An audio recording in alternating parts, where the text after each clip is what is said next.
je vous accueille au nom du comité de rédaction de la Casérienne, et c'est le comité de rédaction de la Casérienne donc, qui organise ce premier forum. Vous avez le titre devant, quelle course landaise demain? Alors quand on met quelle course landaise demain, c'est pas y aura-t-il une course landaise demain? On est persuadé qu'il y en aura une, mais laquelle sera-t-elle? Et laquelle serons-nous capables de mettre en place pour que demain, justement, elle perdure, qu'elle trouve son public, qu'elle se développe même. Comme je vous ai dit, le forum que l'on veut faire, il se veut résolument optimiste. Et on ne va pas parler de survie, comme je vous dis, de course landaise, mais plutôt de l'attitude offensive, créative, innovante. On a plein de solutions à trouver.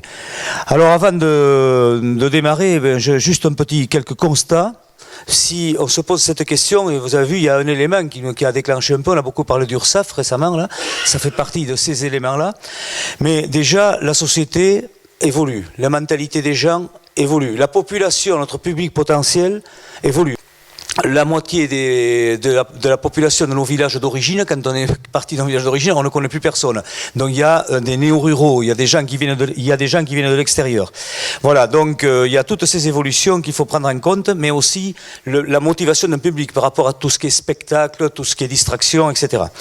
Ensuite, on peut aussi parler d'économie. L'économie de la course landaise, bien sûr, l'économie, puisqu'il faut que la course landaise ne peut pas être un gouffre financier, mais il y a aussi, à côté de l'économie et de ce qu'elle peut représenter, il y a toutes les réglementations. On a parlé d'URSSAF, on peut parler aussi de toutes les contraintes qu'il y a sur les troupeaux, mais il y a aussi les pressions sociétales des gens qui confondent, on en parlait avant avec ces dames, qui confondent pratiquement la course landaise et la corrida, quoi.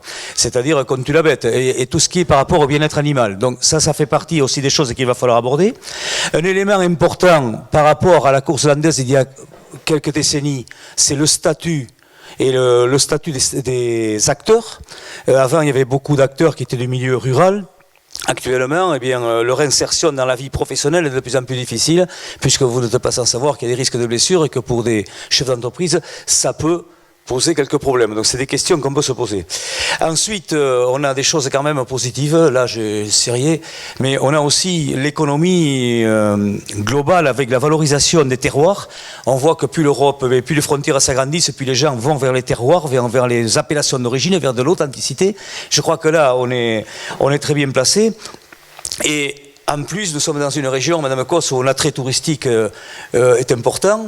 Et je crois qu'on a peut-être quelque chose à faire aussi pour faire valoir ces terroirs.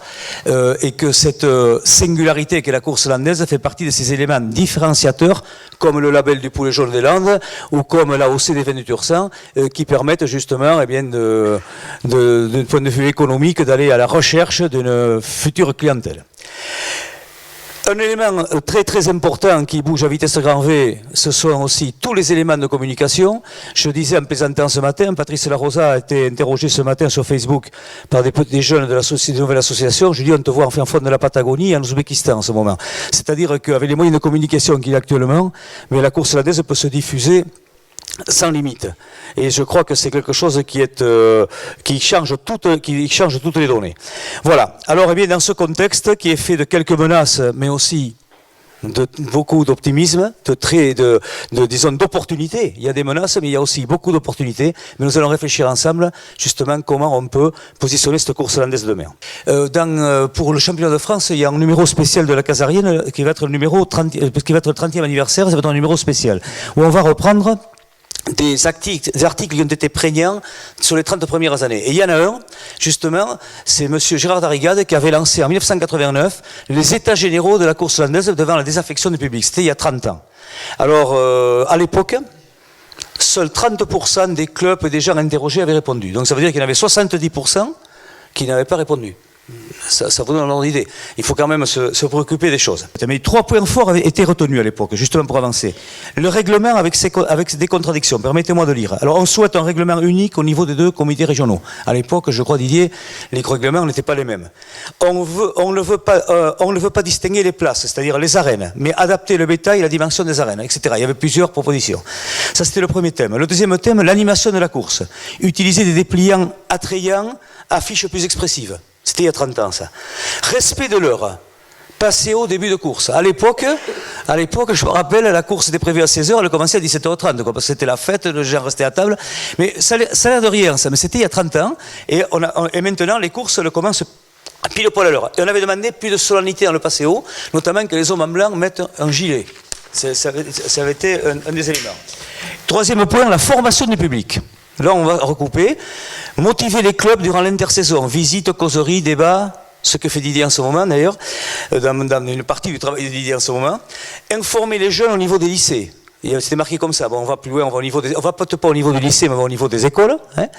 Utiliser au maximum les médias, presse écrite et parler et télévision. C'était il y a 30 ans, ça. Voilà. Alors, juste à noter qu'il y a eu un important débat qui n'a pas été tranché, où toi tu es intervenu d'ailleurs, puisque tu es cité sur l'article, c'était de séparer, c'est un débat philosophique, c'était de séparer les écarteurs, les quadrillas, quelque part, des ganaderos. Bon, ça n'a jamais été fait, il y avait du pour, il y avait du contre, les gens sont cités, vous verrez, c'est assez marrant, voilà.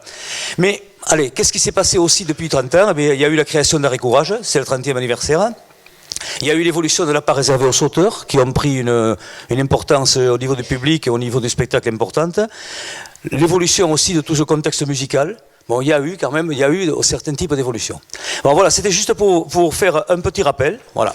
Alors, que représente la course landaise aujourd'hui? C'est à peu près 450-460 spectacles dans 175 arènes différentes sur les Landes, le Gers, Pyrénées-Atlantiques, 47-65. C'est grosso modo 250 000 entrées.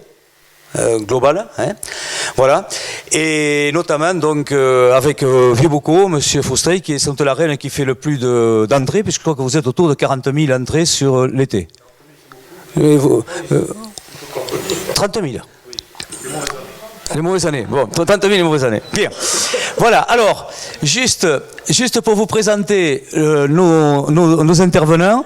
Donc, Madame Sandikos, qui est la directrice du comité départemental de tourisme des Landes. Donc, qui elle n'est pas tombée dans la course landaise quand elle était petite, mais par contre, quand elle est arrivée dans les Landes, son prédécesseur Michel Lalanne l'a initiée à notre art gascon.